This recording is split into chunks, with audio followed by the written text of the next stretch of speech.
Bonjour et bienvenue au jeu de Fabien. Aujourd'hui, Carcassonne, mer du Sud. Et oui, encore un Carcassonne, un spin-off suivant, toujours sans extension.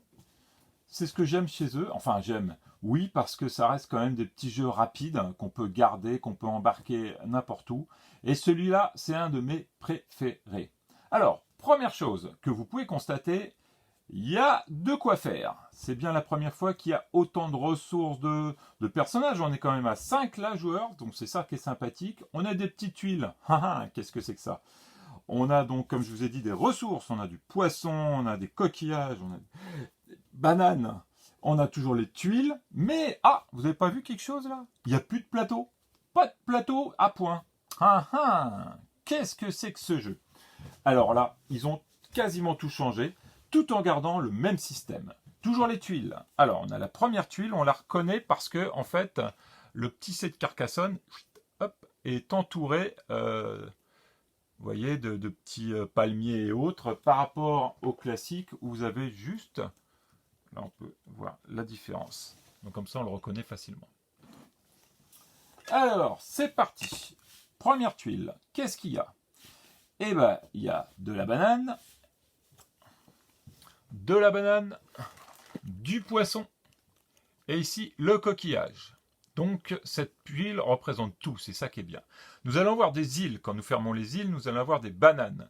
Nous allons avoir des ponts, les petits ponts que vous voyez ici, pour passer tout simplement, ça fait la petite route où on pourra avoir des coquillages, et quand on mettra nos petits personnages donc juste dans l'eau, on aura les poissons. Donc le même système de base que Carcassonne, mais avec des fonctions différentes et un look franchement plus sympathique. Là, on est vraiment dans les mers des Caraïbes, sur les petites îles, et c'est sympa. Alors, on va voir ces tuiles-là. Elles vont servir à quoi? C'est elles qui vont nous donner les points. Vous allez avoir, donc là, après, on met autant qu'on veut, on peut mettre une seule pile ou plusieurs piles. Ils disent plusieurs piles, ils ne précisent pas le nombre de piles. Après, on retourne une tuile et on voit ce qu'elle nous donne. Donc là, elle nous dit que si je veux bénéficier de cette tuile, je bénéficie de 5 points, ce qui est en dessous, mais il faut que je paye 2 coquillages, un poisson et une banane. Voilà à quoi vont servir nos ressources. Acheter des bateaux avec des points dessus. Donc, nous avons d'autres, là après, par exemple, pour 4 points, il faudra donc 3 coquillages et un poisson. Ou alors, pour 3 ressources identiques plus une ressource différente, on peut bénéficier donc de 3 points. Donc il faut payer une ressource de plus. Quand on calcule, ça fait 4 ressources pour 3 points. Bon voilà, c'est un moyen aussi pour gagner des points. On a 1 point, on a 2 points, voilà. On va jusqu'à 6 points. Allez, on va faire une petite démo. Donc on va enlever, on va faire à 2 comme à chaque fois, ce qui est quand même plus simple. Tiens, on va prendre les verts. Les verts comme ça, ils sont rigolos. On n'a jamais eu un vert aussi beau. Et puis on va prendre les jaunes, ça va changer. Bon, il n'y a toujours pas l'orange, les sauvages. Je ne sais pas, j'aime pas l'orange ici. Hop, c'est parti. On va dire que c'est le vert qui va commencer. Hop.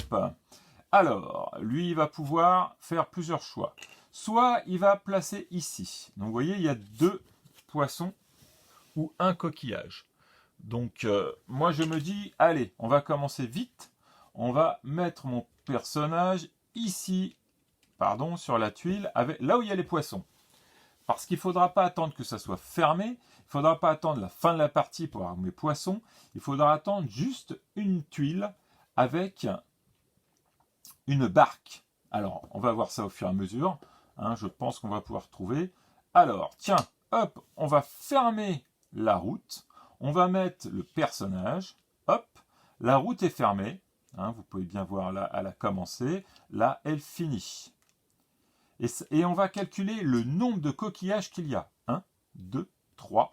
Donc le jaune va bénéficier, déjà il va le fermer, parce que là c'est fermé, et il va bénéficier de 3 coquillages. Alors on a des petits coquillages comme ceci, qui coûtent 1, et on a les gros coquillages qui coûtent 3. Ça tombe bien, il a 3, il va prendre donc un 3. On y va pour le vert, hop, on va voir un petit village. Donc quand le village est entouré, à ce moment-là, il va gagner 9 points. Un peu comme les que nous avions donc à Carcassonne, c'est pareil.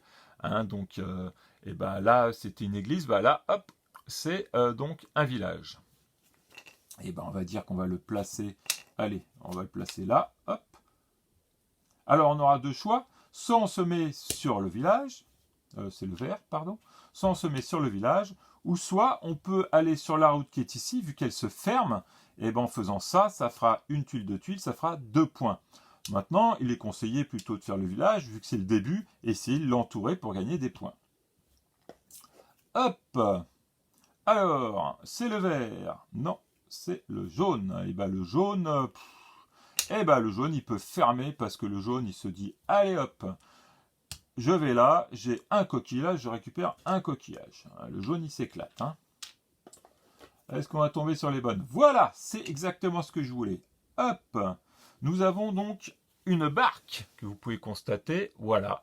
Donc je vais l'installer de telle façon qu'elle aille dans le coin où il y a donc mon bonhomme vert. Le fait d'avoir la barque veut dire que je peux sortir mon bonhomme vert et bénéficier de tous les poissons qu'il y a dans les environs. Donc j'ai 2 poissons, 3 poissons, 4 poissons. Donc pareil, nous allons avoir un petit poisson et nous allons avoir un gros poisson. C'est le mégalodon. Hop, ce qui va me faire donc, pour les verts, 4 poissons. Mais ce n'est pas terminé. Quand nous avons fini ceci, nous allons prendre les petites barques qui sont ici et nous allons les placer là où il y a le plus de poissons de ce qu'on a pris. Là, il y a donc une tuile avec 2 poissons et nous allons cacher ces poissons. Ce qui veut dire que la prochaine personne qui ira dans ce coin-là, ne pourra pas bénéficier des 2 poissons-là. Ne bénéficiera que des 2 restants et de ceux futurs. Donc, nous allons continuer. Alors, on va essayer de trouver pour fermer, voilà. Donc là, par exemple, nous avons une île avec la banane. Nous allons donc fermer l'île, hop, placer le pion, comme à chaque fois. Pas de pion, pas de possibilité de récupérer ce qu'il y a dedans. Et nous allons récupérer les bananes qu'il y a dessus. Banane, toujours pareil. Là, c'est 3 pour la banane et vous avez 1 pour la petite banane. Donc là, on va calculer, vous avez 2 bananes, donc il va récupérer 2 petites bananes. Et voilà. À chaque fin de tour, donc à chaque fois qu'on aura posé le pion, qu'on a récupéré nos ressources, nous allons voir si nous pouvons acheter l'une des tuiles. Donc par exemple là, il a récupéré ses bananes. Est-ce qu'il va pouvoir faire quelque chose? Non, parce qu'il faut que des coquillages et qu'il n'en a pas. Et qu'il faut à chaque fois autre chose. Mais par contre, on constate que celui-ci, on peut avoir 3 ressources identiques plus une ressource différente. Eh bien ça tombe bien parce que qu'est-ce que j'ai moi? J'ai un mégalodon, comprenant donc 3 petits poissons. Donc ça ferait 1, 2, 3, on tombe dessus. Et j'aurai une banane pour faire le petit B, la différence. Donc je vais redonner ceci. Et hop, je chope mon bateau à 3 points et je le cache. Parce que ça me permettra de les cumuler. Et à la fin de la partie, nous allons calculer celui qui aura le plus de points. Voilà comment cela fonctionne tout simplement. Règle toujours aussi simple. Par contre, un jeu magnifique avec des couleurs à profusion, des ressources qu'on n'avait pas précédemment et qui changent un peu. Ça fait un petit peu jeu d'expert tout en restant simple. On peut jouer jusqu'à 5 au lieu de jouer à 4 en général. Donc ça aussi, ça peut être sympathique. Plus on est, plus on se marre. Et puis on peut toujours se poutrer. Pas beaucoup, mais on peut. Alors, dernière règle extraordinaire pour Carcassonne, c'est la règle de pouvoir reprendre un pion si l'on n'en a plus ou si l'on constate que ce pion ne va pas être intéressant là où on l'a positionné il y a un temps. Donc c'est l'une des rares règles où on peut récupérer notre pion. Alors attention, on ne peut pas faire une action du style utiliser un pion pour fermer par exemple une île, puis après reprendre notre pion. Non. Notre pion est une action qu'on n'aura pas faite ailleurs. Si on n'a pas placé de pion au moment où l'on met notre tuile, à partir de là, on pourra récupérer un personnage qui est installé donc sur le jeu et qu'on pourra récupérer.